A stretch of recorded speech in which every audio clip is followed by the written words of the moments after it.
Today I'm here with the lovely Clarisse. Would you like to introduce yourself, babe? Hi, I'm Clarisse. I'm an artist, an oil painter, and I dabble with a bunch of other materials too. And then I also run Nuisance, which is like an organization where we do articles, artist features, and exhibitions every year. So yeah, that's kind of what I do. Yeah, you're running around LA doing like the most, doing everything. Yeah, it's great. I love it. Like the art scene here, I feel like is so like it's just starting. So then I feel like there's a lot of like really good energy. I feel like there are bigger galleries that are starting here now. Like there's that big David Zorner conglomerate here in K Town that just showed up not so long ago. I just feel like it's easier to break through to the art market here than in New York. I feel more comfortable about like starting off my art career here in LA. But I do Love plan on that. I'm thinking of like maybe getting my master's out in London or something like that. I've Well, just yeah, like been considering. tell people what like made you want to wait between your undergrad and get a master's, and what makes you feel like this is the right time to start applying and looking at programs. Well, I still think like that'll take me maybe in the next 2 to 3 years to actually like, if I'm leaving the country and stuff, like I'd want to like set myself up for that. But also there was a time when after I graduated, I was like doing a bunch of things still, and I still feel like I had to prove myself to something. Like it's like that mentality of like that I had to get away personally because you always had like critiques and like professors telling you things and like everyone's opinion and like you kept having to like prove yourself. So I felt like I needed some time to like break all of that down, strip all of that noise away and kind of like reconsider like what actually matters to me in my practice and what would make it better. It's just like more time and development in between. And I think not that I'm not ready for grad school because I think I am, but I want to come in with the mindset that I know what I'm going to be doing. I know what I'm going to be exploring for the next couple of years in grad school and to develop that voice or that style. So I think it's really important to like take the time to really get to know yourself as an artist and not all the stuff that people told you in art school that you're supposed to be doing. I So think because I think that's a heavy. real pressure, right? Like didn't you Yeah. feel that way? Yeah, coming Yeah. out of undergrad, they build you up so much and like give you some confidence, and also there's like heavy critiques. And so you feel like your self concept is kind of like all over the place. And then learning to like understand your own art practice without an institution to either hold your hand or like kind of weigh your mental space down has been difficult, but more fun and exciting because if I just want to experiment on something random, like I could totally do that. Yeah. And I feel like you've been experimenting a lot too recently with just materiality, the wood, frames. If you want to talk a bit about that. Yeah, like I think I've always been experimenting, exploring different ways of making art, but I was always pushed to make marks that are more physical or that are more like expressive, I guess. And I think recently I wanted to challenge that and start doing more technical things too. And also like just the way of thinking, right? So for a while I was always just like really intuitive, not only with like the subject matter I would choose, but like the actual way of painting is very intuitive. So just like really bold and like just kind of like whatever happens in my brain, just like straight to the canvas. And now I'm starting to really think about like the idea of a series or like creating a show behind like a number of paintings or something like that. Just like more planning involved, which I think has been really interesting, like and really challenging. And it's hard for me just because like there's multiple different bodies of work that I'm always working on. Right now there's three. So one is like where I'm like building the wood frames for the stretcher bars for it to be seen afterwards. So this the actual canvas that goes over it is see-through, either silkscreen or just see-through fabric that I would find in the fashion district here in LA. So that's like a series that I've been exploring. Sometimes I would do like multiple layers on the stretcher bars, so not just one piece of canvas or flat layer. It's like multiple layers over top. So I think that's been a fun thing to explore. And then another series or body of work is like photographs or film photographs that I've taken from just parties or just being around in LA, and then cropping it really close and really tight to the figure. Just because like I feel like the film photograph is a little too posed, right? So when I'm out and we're at a party or something, I'm like, okay, I'm gonna take the picture now, and then it's just like Right. yeah, and then it's just so generic, right? So I feel like in a way like I needed to insert my own vision to it or my own like kind of way of seeing things. I would crop it really close to the exact size of an iPhone screenshot and then that would be the exact size of the canvas as well, and then it's just more like methodical and more technical. It's just like following the exact photo. And then the other one is also photo based, but it comes from the photos that I took from my phone. So that's kind of like typical of how I used to do it, but it's just more technical now. It's like less mark making expressive stuff. But I think I'm still trying to find a balance between all of that. And it's nice to jump between them. Because sometimes it gets boring to just render all day. Right. And I'm like, oh, I just want to like build canvases or build stretcher bars today. I feel like I always think of it as like crop rotation. I don't know if you ever learned about that in school. It's like basically like in order for soil to stay healthy, you can't just plant like the same crop in the plot of land every single Yeah. time. You have to like switch out the crops so that the soil can like replenish its nutrients. And I feel like that's what you're Oh, doing when you're bouncing around like these different areas of your practice all the time. So you yeah. can do it for like a long time and like you don't run out of juice. Exactly. I love that analogy actually. But yeah, it's like the idea of like burning out over one thing, right? Or it gets boring. I think it just depends. I think some people could really thrive in that space where they're like always just doing the same thing and it like feels good to them and like it helps them continue this way of making and develop that way of making for I don't know, a long time. So I think that that's still valid too, but I think just for me, I just get bored really easily and I love like experimenting and like all the different materialities and not just like with painting, but in the last solo show I had this big weaving and like an entire fabric installation. So I think I'm just like really interested in other things besides just painting itself. I think a couple weeks ago I like brought in this big ol' tree trunk into my studio. And like I don't know what I'm gonna do with it yet, but it's like there's just things that call to me and like I just need to like follow that itch. I don't know. I feel like it's so cool that you're allowing yourself to do that and explore different mediums, especially when, and you can correct me if I'm wrong or like add your own kind of like analysis, but when the art market wants artists to do one specific thing and repeatedly over and over again so that it's easily sellable and commodifiable, you're less willing to do that because you just want to follow where your heart is, and that's in all of these different areas. Yeah. Do you ever find yourself like wishing that you could just do one thing and stick with it, or you're just kind of living right now for all of that? Sometimes I think about that and I think at some point in my life I would find a way to combine all of these things together to a point that makes just one piece of artwork that has all of these elements but also still allows me to tap into all of that, like each process. So it would all still be combined. So I think eventually it'll all come together. But also, there's this quote I heard, I forget who said it, but it goes, write like no one's gonna read it. And I think that could also be applied to painting, where it's like if you just like painted like no one's gonna see it, it's like the truest form of expression to yourself. Like, because yeah, there's no like pressure of anyone seeing it. So I think that's something that I like to apply to my practice. Even though I know eventually someone's gonna see it, I'm gonna end up posting it. But like, Yeah.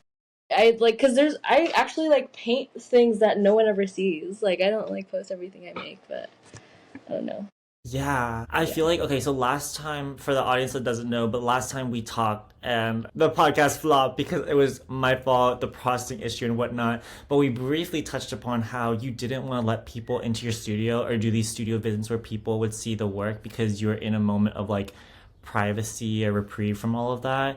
And you said that in January you would maybe start picking up studio visits again. Have you done that? Have you allowed people to come into that like private space?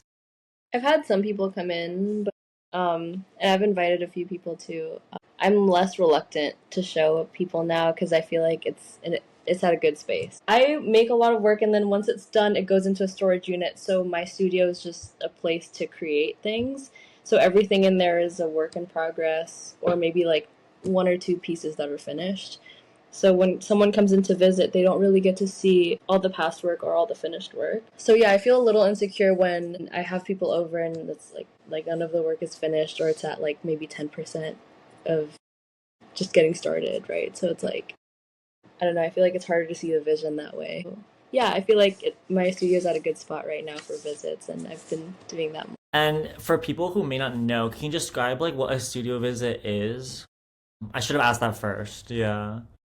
So a studio visit is when you invite someone like an artist, a curator, a gallerist, or or even just a friend, like to just come over to the studio, so they could see your work, so they could get familiarized with what you've been working on or the work that you've done in the past, or just get a vibe check, you know? I Vibe don't check know. for sure. It's like, I think it's cool to just like, in a way, get exposure, but you can also like make sales during that visit for like maybe if a collector comes by. Yeah, just to like catch up and like nerd out about all the things. Yeah, Literally. I love studio visits. It's really fun. But I So think fun. there needs to be like a balance between like being super social, or like there's like a period of social going out to shows and like having studio visits, but also a point of like recluse where you're just like focusing on painting and making work. And I mean, I guess you could do both at the same time, but I think most people do like either or. Yeah, totally. What are you more like?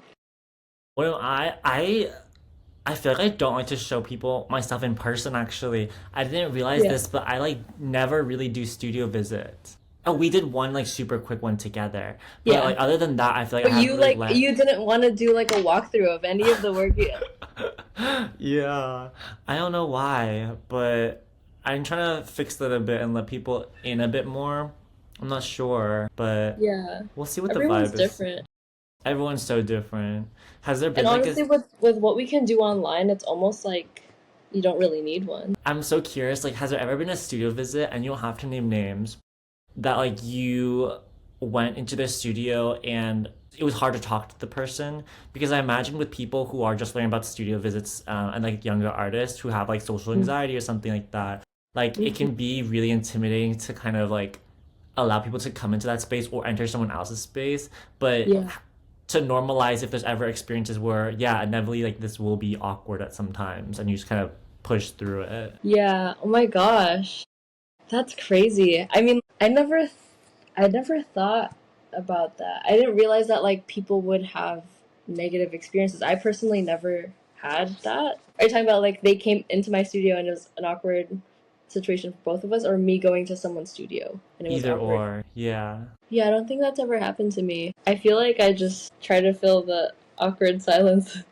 Yeah. I don't know. As long as you come in with a good attitude and a curious mind, I think it's gonna be fine. I guess I'm more used to visiting other people's studios. Like I do that a lot for like the nuisance page where I'm like interviewing other artists. Like you come in and then you just like ask them a bunch of questions and it won't be awkward. You know, like, Hmm. oh, like what colors do you like using, or like, you know, and but I know it can get intimidating, especially these like really big studios where you're like, oh wow, this person's like established, or they're selling like really expensive paintings, and like, or someone that you really look up to. Like, it would be pretty intimidating, I could imagine. I guess come from a space of trying to learn from them. For anyone who may be watching, I feel like artists, and maybe you can speak to this too, we're already kind of like the not cool kids. Like, we were never like the people to be like, up on a stage or on the football team, maybe. And so everyone Yeah. is kind of pretty accepting and like really just sweet most of the time.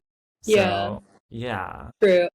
But like, I can understand like some people might be like a little, you know, maybe someone like you who's like more sensitive about showing their work to people. So like in that case, like don't come in with a critical eye, or like just start Mm. like being mean about the work. You know, just like basic stuff, right? I don't know. There was this one time, I had a collector come in to visit, and I guess I was having one of those studio days where I was really hating a lot of my work, and I took a roller into a paint bucket and just rolled over all of my paintings. And I had maybe about like 100 small paintings on the wall that's like already been painted. But yeah, you know, it happens. I like did that, and then they came over like an hour later, and the collector was just like, "Wow, like what's going on, Clarisse?" They were like, "I was coming in trying to buy something." And like now everything's painted over, and I was like, it's fine, like you can come over next time when I have more work. And it's like now it's like a fun story. It was a little awkward, but like they did eventually buy something else from me like at some point. It's more just making connections and like making friends, making memories, I guess. Having Totally. people over in the studio, I love like having people paint in the studio with me too. That's like my favorite thing. I feel like you mentioned that before. Like you would just like maybe bring snacks into people's studio and be like, "Hey, like, can we just paint in your place, or can we paint in my Yeah. studio and just like have a good time?" Yeah, I think that's like the most fun thing to do. And I guess like since after like graduating from college, like that's like the energy you're used to when you're in college, right? It's like everyone's just like hanging out and like painting together. So it's like I wanted to like facilitate that and like bring that back to the real world, I guess. And it's been like really fun to do that. Especially when painting is like already kind of insular and maybe lonely at times because you're just in your studio constantly. So like break that up a bit and like introduce some like fun vibes and interpersonal stuff to this space can be like really good. First, like the energy or whatever.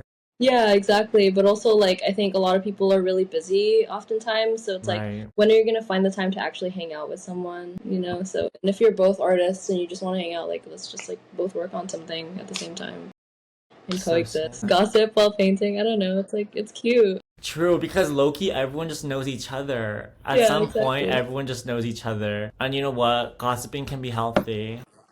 Gossiping can be, it's not all bad sometimes, I feel. Yeah, you're like Maybe. talking about like the shows you've seen or like what art is up right now that you don't like or Right. just like Is there hot artists or takes. yeah, any hot take? Oh my god, not the hot takes! I need to call David about that. My god, for context, y'all, some like gossip gallery girl online came up to me at a gallery and was like, "Oh, do you have any hot takes?" And one of my hot takes was that I don't love dogs in galleries, but like so many of my friends bring their dogs to galleries. Yeah, including David. So it's goofy. But yeah, do you have any hot take? I agree with you on the airbrush stuff. I think Mm, that's something that's like really crazy. That's like we see a lot of.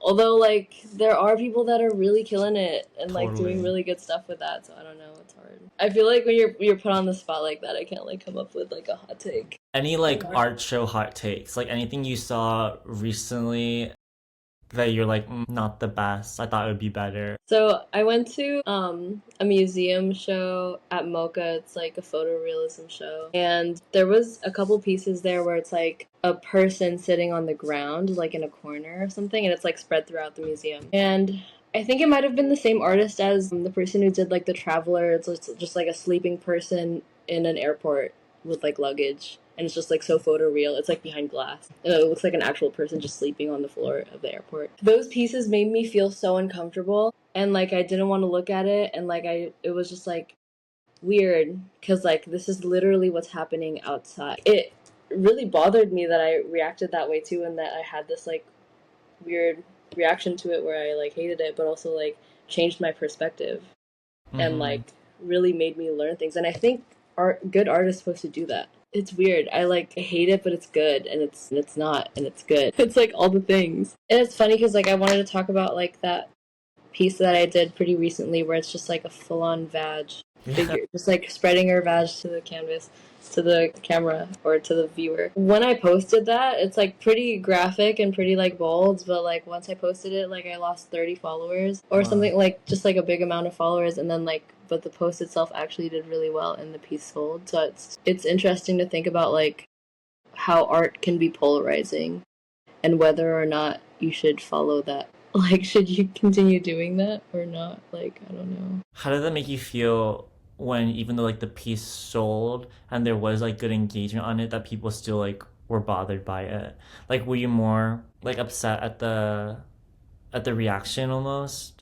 Well, I'm wondering who are these like extremely religious people that are following me, and like why is this so surprising, right? When I'm like drawing nudes all the time, and like now suddenly that it's a painting and it looks realistic, suddenly it's like too much, which is silly. I try to think about like other ways to maybe present it. Like if I like, would it be weird if I had an OnlyFans just for these paintings? But also like, how would that perception towards me be like? Right? Would that be like a negative perception that of the fact that I have an Only? And like, it might not even be my photos, right? It's just like graphic photo, and they're paintings, they're not even like actual photos. So it's either that or like maybe some kind of Patreon or some other like filtering device to make Mm, sure like you're not just like scrolling and then suddenly it's like straight up vag in your face, right? right. So I don't know. I mean, maybe I just like won't even share those, and like it'll be like a secret thing for people that come over to the studio, and then they'll see that. But who knows? I Who don't know knows? really how to like react to that. Yeah, Because like I also like don't want to get flagged. Because I know a lot of right. them. I'm lucky I didn't get flagged for that. But like people have gone flagged and now they're shadow banned, and now their like work isn't getting shown to people that are outside of their followers.